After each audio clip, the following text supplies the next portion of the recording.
ден. Мирно! Равнение на средата!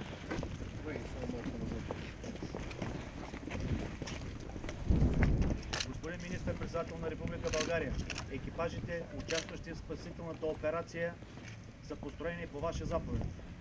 За заместник командир на 24-та авиобаза по летателната подготовка подполковник Филип Ангелов. С вице-премиера, министъра.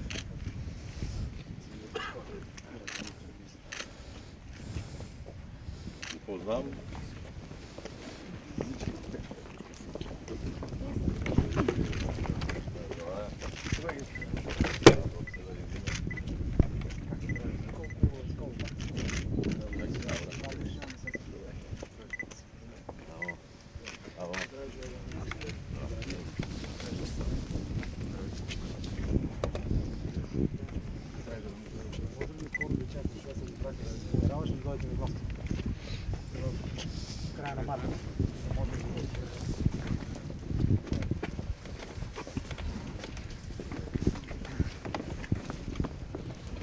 И за да не стоят така, с огромна благодарност за това, което правите, правите и ще продължавате да го правите. Истински така се моля на Господ при тези спасителни операции, в които и вие участвате, и Алпийския батальон, пожарникари, булдозери. Вие сте видели в какви условия се работи. Вчера с министъра бяхме по региона. Камачуто е 3,5 метра. Колко е хеликоптер?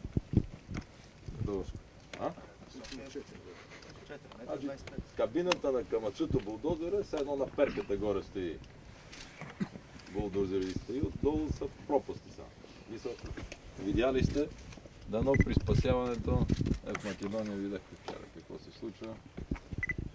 Само се моля да сте живи и здрави и да те условия тежки да сте все така успешни. И това с министъра чакаме предложения. Казвам на големите началници значки и такива работи. На вас парични награди. Нека ходи после да ви кали, дали помниш секретара на времето. Казали на партийния на тези, които работили от ТКЗС-то, по едни гумени галоши. А на партийния секретар 3 заплати. Нека ходи бос. Така. Така че, този път ще обърнем за вас парична награда, за другите ще да понеш. Така. Сега да благодаря специално на министър-председателя. Винаги е бил изключително съпричастен към въпросите, към проблемите на армията. Намирам пълна подкрепа и съдействие. Надявам се и за бъдеще да продължим така. Имаме още доста неща да свършим, да подкрепим на първо място вашата мисия, вашата кауза. Ще бъдем отдадени, ще бъдем съпричастни. Няма да ни бъде лесно. След няколко дни започваме едно голямо поредно учение, около което се създава за пореден път истерия, уважаеми госпожи и господа журналисти. И в този смисъл аз си нося документи. Искам да ви кажа, че ние продължаваме да изпълняваме ангажименти, поети от миналото правителство, т.е. от правителството на Орешарски. Няма нищо странно в това. В Ново село започва едно учение. Около 350 американски войници ще участват. И наши момчета и момичета също, за което ние считаме, че така сме достатъчно добре подготвени. Още веднъж да благодаря на вас, на министър-председателя, разбира се на всички, които се включиха в спасителните действия. Знам, било е при много тежки, трудни метеорологични условия, за което още веднъж искрено ви благодаря, живи и здрави да сте и ви чакам София в края на месеца за това, което и премиера обеща. Благодаря ви още веднъж.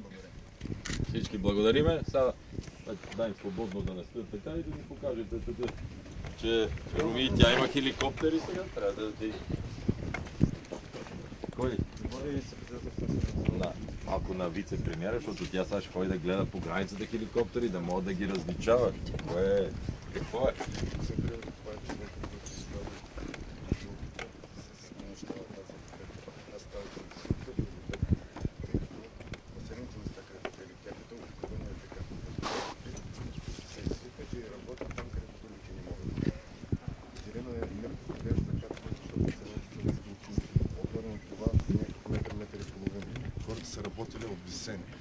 Спуска се спасителя, спуска се и представителя на Бойна медицинска академия, представителя майор Станева.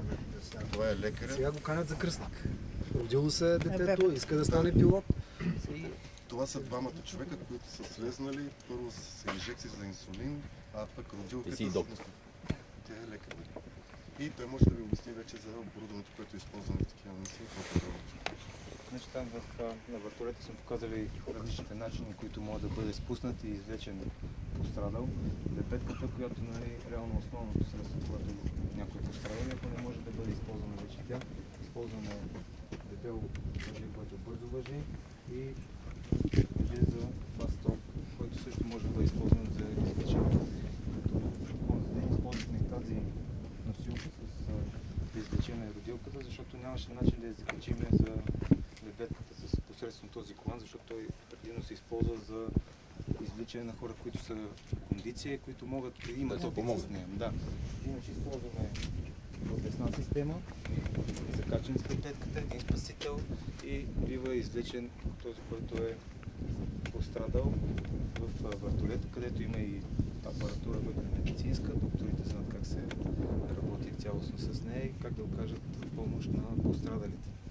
Като цяло това оборудване сме го разделили на две. Тук е за сухо, там и за спасяване при вода. То фактически започва от тази носилка, която е за да използваме, когато има гръбначни наранявания, понеже тя се разделя на две и може да бъде удобно поставена от човека, който е наранен.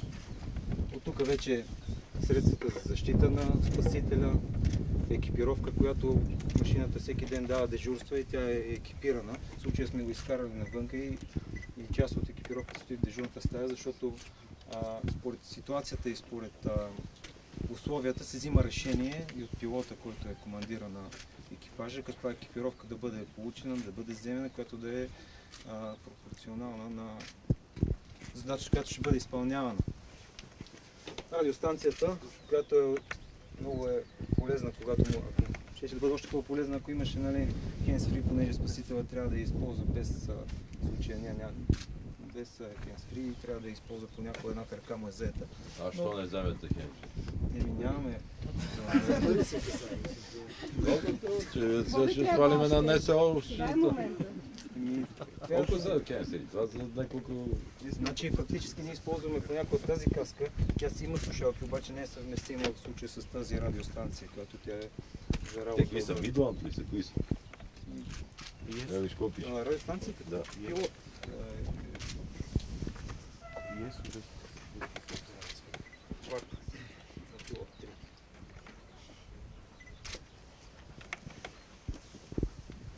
Подвесните системи, които са тези ленти, посредством тях се прикачва карабинер, който се закачва на лебедката и биват извлечени. Те са от спирачен парашут на някои самолети.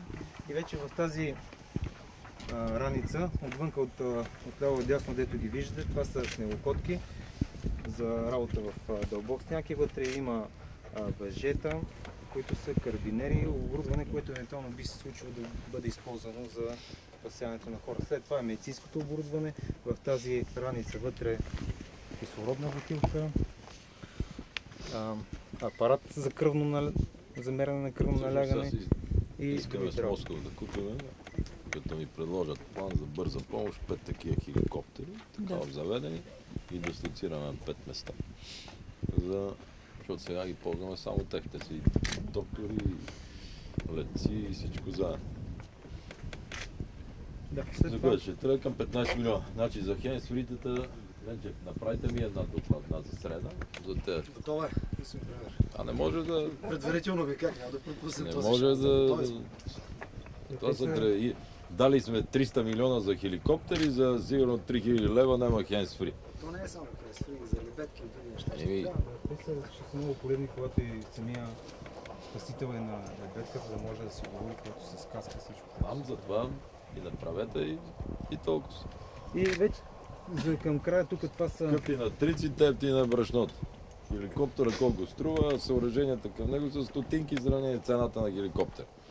Те ви спасяваха в Бисер тези. И в Бисер, и навсякъде те ходят. Те други нямат също. Това са. Също за водата вече като започнем там, това са такива вакуумни шини. За водата като започнем там, също миналия път на Мизия бяха използвани лодки, които, нали, като се отворят един път вътре с един балон, той трябва да се вземе нов, след това не може да бъде използван.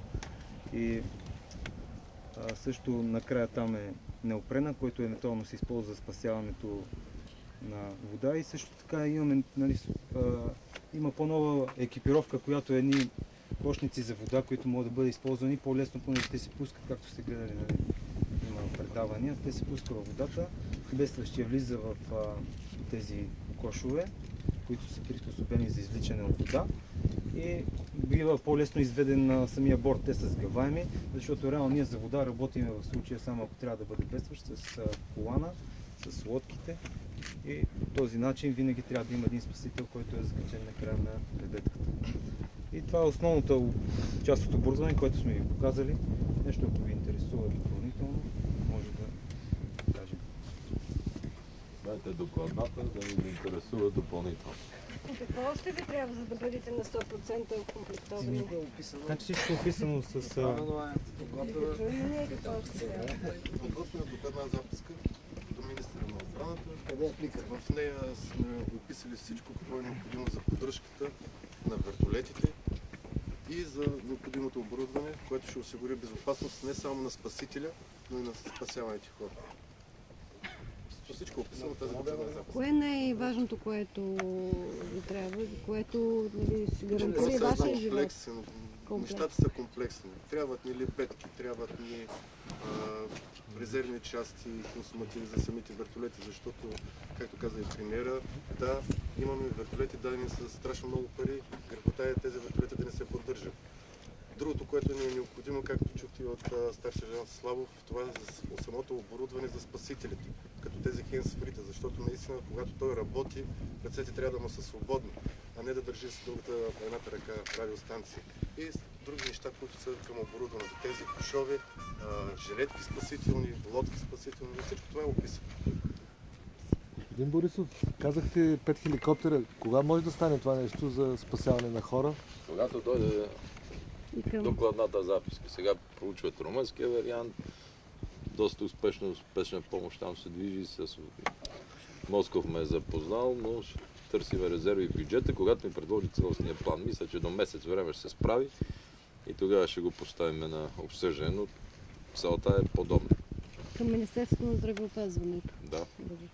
Сега дали ще ние летци в здравеопазването няма, така че ще ги зачислиме на военните с техните летци, но ще го мислиме. Смисъл, убедени сме, че за съжаление, виждате сега, днеска магистрален тръбопровод воден се скъса в Кърджали. Затиснаха сега екипите между двете свлачища на Асеновград, Смолян. 4-5 тонни скали се откъсват. Ще спреме движението, защото вече сме го спряли, да е рисково много. За съжаление, тези резки амплитуди, тези наводнения, тези климатични промени, хората не обръщаха внимание. Аз си спомням в Копенхаген, когато беше световната среща за опазване на околната среда, и тогава Европейския съюз излезе с 100 милиарда евро предложение да дадеме ние, като Европа, същото Щатите, Китай, Бразилия и всички други, освен европейците, бяха против. И тогава казваха, няма проблеми с климатичните промени. Само, че виждате сега, кога е било това в Съединените щати. През ден-два, такива снежни бури, по 20 дена няма ток в Съединените щати. Виждате тук нашия климат как се промени. Преди си имаше 4 сезона, леко завали, па силно, потече. Сега какво чудо е на себе. И затова, колкото и да няма пари в бюджета, има неща, без които не може и ще намери начин да го правим. Къде ще бъдат разположени, господин премиер, тези вертолети, които са... Чакайте сега, като стане Москов готов, той ще излезе, ще каже, ще ни предложи. Само ви казвам, понеже с колегите съм разговарял, Това е на практика, той е хеликоптер, който е военен, на практика върши медицинска дейност с това, което в случая ви показва момчето. И затова искаме да направим нещо по-съвременно и по-добро, за което няма заложени пари в бюджета, въпреки че над 3 милиарда даваме за здравеопазване. И това е... трябва да се преоценят разходите за това, което е неотложно и това, което може да се забави.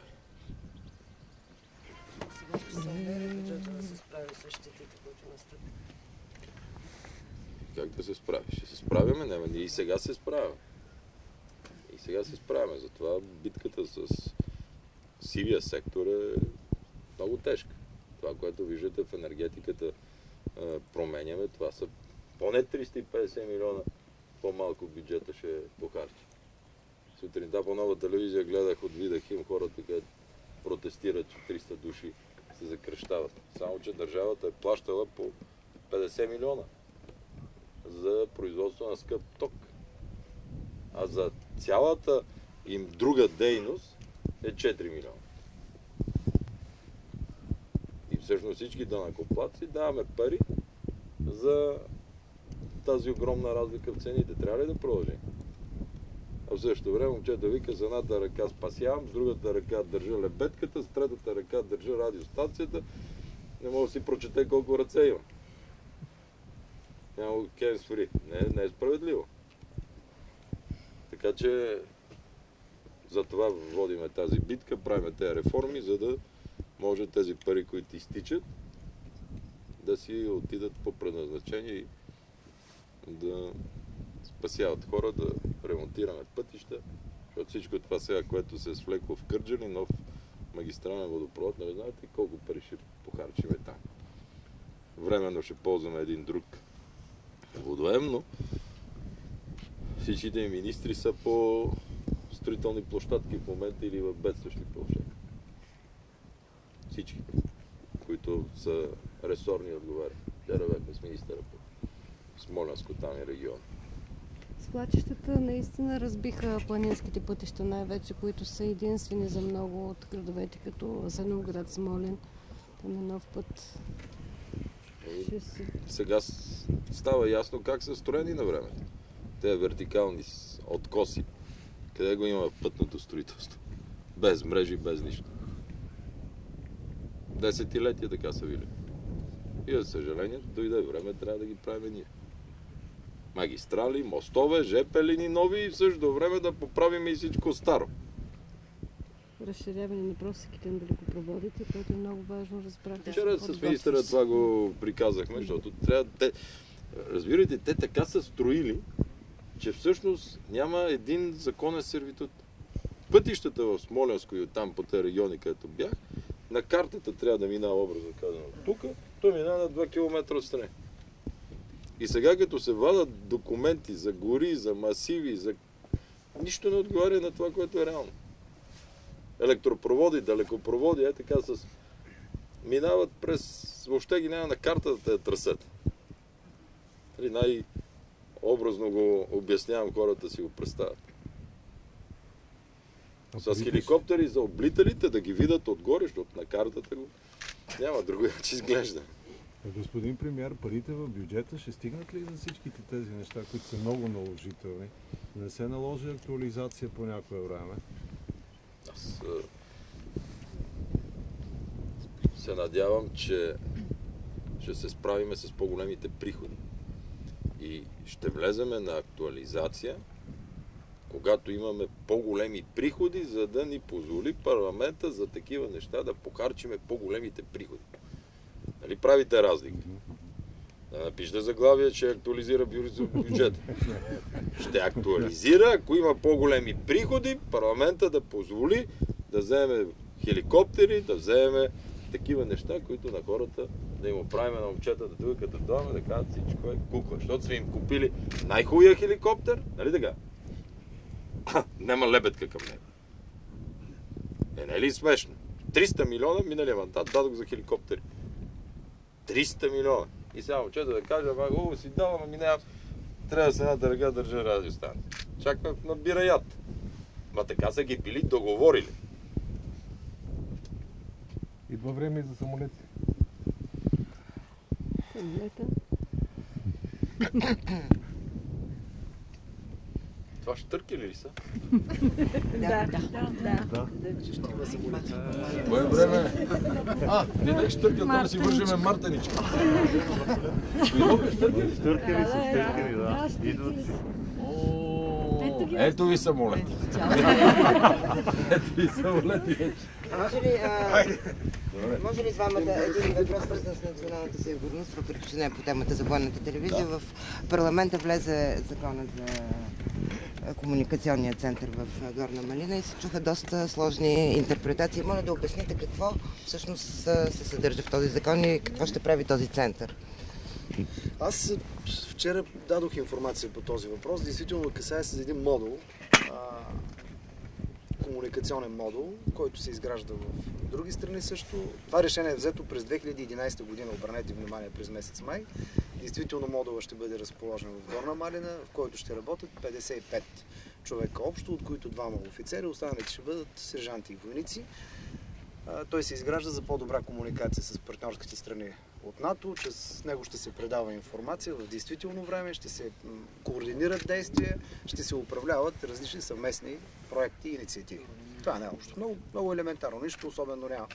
Страхувам се, че напоследък обаче всички тези теми се представят под различна светлина. И затова днес избързах да ви кажа, че една голяма част от решенията, които са приети именно от правителството на Орешарски, ние сега ги изпълняваме. Което няма нищо странно. Странно е това, че същите тези хора сега се опитват да ни критикуват и да представят нещата по различен начин. Ние сме член на НАТО и изпълняваме това, което имаме по договор. Искам, знаете, да прехвърлям на никой вина. Правилно, Ангел Найденов, Орешарски са изпълнявали също тези обязаности и това значи, че България е не само лоялен, прогнозируем, а и истински член на НАТО. Така че нито искам на тях да им прехвърлям вина, напротив, действали се правилно, ние действаме така, както съюзнически договор повелява.